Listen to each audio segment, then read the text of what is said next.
Welcome to nature publication. नेचार पाब्लिकेशनाव नोंथांखौ बरायबाय। लोगोफोर, नोंथांमोननो आङो बे भिडिअनि गेजेरजों फोरमायनो आखायाव लादों जे थाखो 9 नि ससियेल साइन्स एबा समाज बिगियान आयदानि नोट्सफोरखौ आङो बे भिडिअ एबा बे चेनेलाव फोरमायबाय थानो आखायाव लादों। बेखौ चेप्टार बाय चेप्टार आरो पार्ट बाय पार्ट नोंथांमोननो होलांबाय थानो आखायाव लानाय जादों।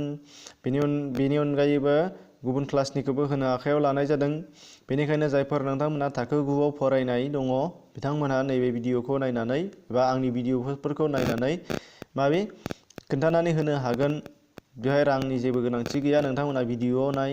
भिडिअनि होनाय आदबा जाहैबाय भिडिअआव मोनफा मोनफा नोट्सफोरखौ खेबै खेबै फोसावनाय जादों। बेखौनो लानानै नोंथांमोनहा मा खालामनो हागोन, नोट्स तुलिनानै एबा लिरख'नानै नायनो हागोन बा बाहायनोबो फरायनो हागोन। नाथाय फरायनायाव जेंना जागोन। बेनिखायनो नोंथांमोनहा बेखौ लिरख'नानै लानानैबो फरायनो हानाय जागोन। बेनिखायनो नोंथांमोननि जायफोरा न'खराव लोगो एबा गुबुन बाहागिफोरनाव आलासिफोरनाव बेफोरबादि थाखो 9 आव फरायनाय गोनांथि जानाय दङब्ला बेखौ फोरमायनानै होनो हानाय जागोन। अब्ला लोगोफोर फैदो जागायलांदिनि। चेप्टार वाइज मोनफा मोनफा सानफ्रोमबो बा लासै मोनसेनि उनाव मोनसे फोरमायलांबाय थानो हानाय जागोन। बेनिखायनो नोंथांमोनहा चेनेलखौ साबस्क्राइब खालामनानै लानांगोन। अब्लासो मोनफा मोनफा गासैखौबो नुनाय जाजोबगोन।